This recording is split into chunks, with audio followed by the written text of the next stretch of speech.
Hi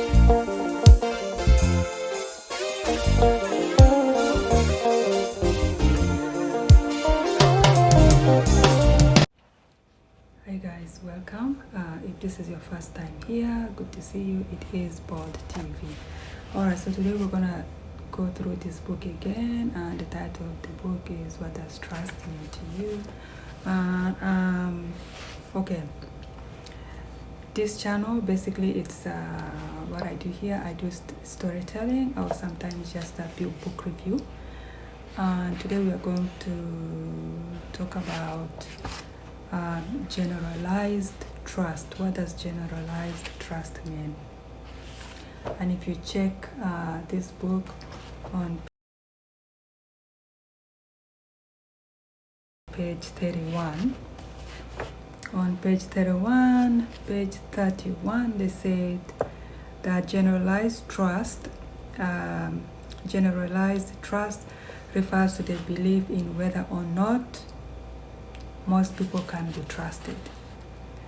And also a recent study in 2018 suggests that, found that tendency to be trusting is influenced by genetics. So if you are someone that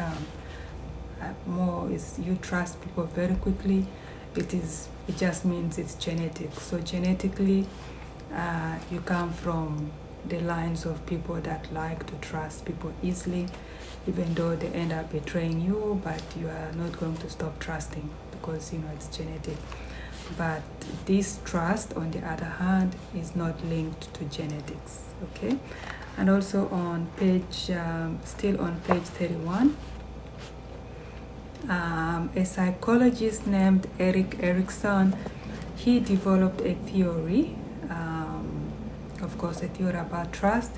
He suggests that trust is very crucial, especially for developmental stages. That is for kids as you grow up, because you tend to be more alert on people who care for you and people who care about your safety as well.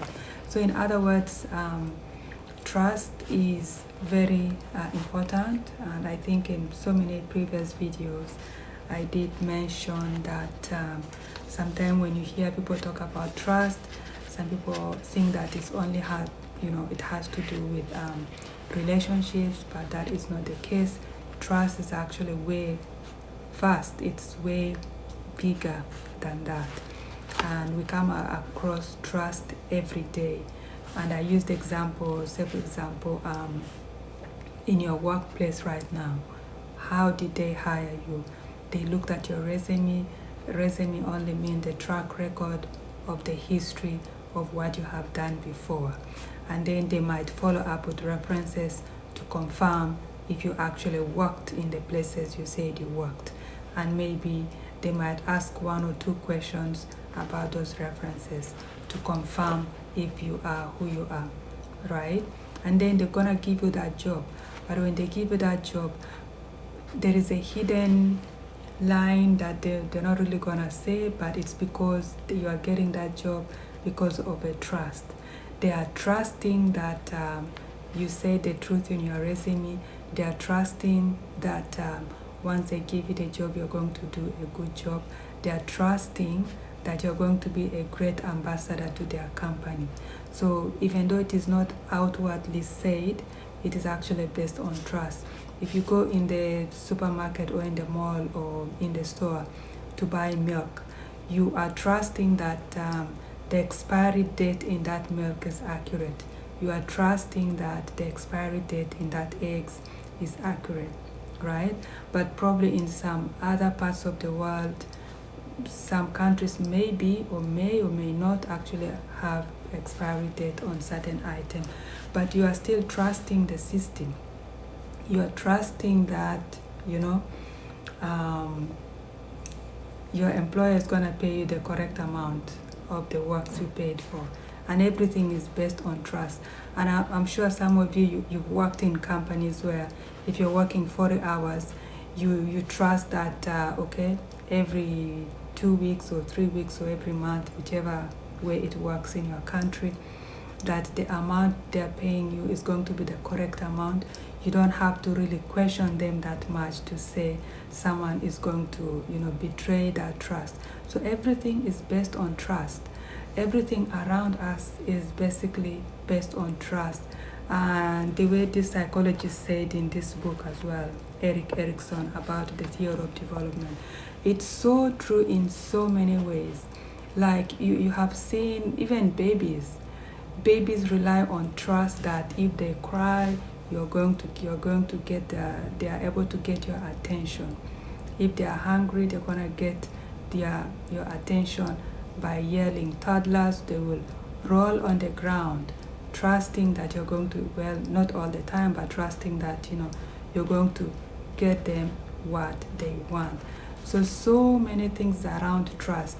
You take your children to daycare, you are trusting that when you pick up your kids at 5 or at 6 p.m., they are going to be alive, healthy, still more real human being, right? You're trusting that if you drop off your kids at the university or at the high school, you are trusting that the school is a safe place for them. Most importantly, there's going to be a safety. If you're living on campus, for example, you have your children living on campus, you're trusting that as they sleep at night, the security is going to do their job.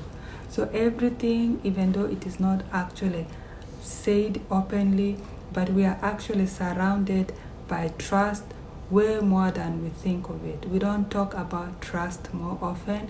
The only time people tend to talk about trust is when they get betrayed by someone, and that's when they say, okay, I can't believe they did this, and that's when you talk about trust. Someone broke a trust. But trust is around us every day. Everything that we do, it is surrounded by trust. Even your manager at work, they might give you a task to complete, right? And sometimes when the manager gives you the task, they don't really have to follow up because they trust that you're going to get it done. And you're just going to email them back, or this, whatever you told me to do, it is done. So everything is relied upon on trust. And it's not all employees. Some employees, like the manager, has to keep checking on them, like, hey, did you check my email? Did you finish it? How far? But some of us, when they send us something, they don't really have to double check. Oh, did you get my email? We are going to reply back to say the task is completed, So everything is surrounded with trust. And I've told you in my previous video, where I worked as a team lead, as a manager, I know there are some staff that you'll, send them to an errand to get something done. You have to follow up to see it done. But some of them, you don't really have to. Why? Because it's based on trust. You trust that the way this employee works, they are going to get it done. So we are basically surrounded by trust. Everything is around us. Trust is actually bigger than you think, right? And in today, what I was talking about, generalized trust, what are they talking about here? They are saying generalized trust is actually, it is genetic. And I actually didn't know that. I didn't even remember writing this. But apparently I quoted it here. Generalized trust refers to the fact that it's just a notion that it can actually be genetic. And that the study was in 2018. It is rather influenced, trusting. Okay, let me start over. So the 2018 study found that a tendency to be trusting is influenced by genetic factor. So if you are trusting, continue to be trusting, right? Don't change because you keep coming across people that are not trusting, right? Continue to be you. And chances are you're going to continue to be you because it's genetic. You cannot change it. And maybe you keep saying, oh my God, why do I keep doing this? I keep repeating the same mistake. You're not repeating the same mistake. It's just your genetic makeup, okay? So anyways, guys, that's all I have for now. And I'll see you all in the next video. Bye.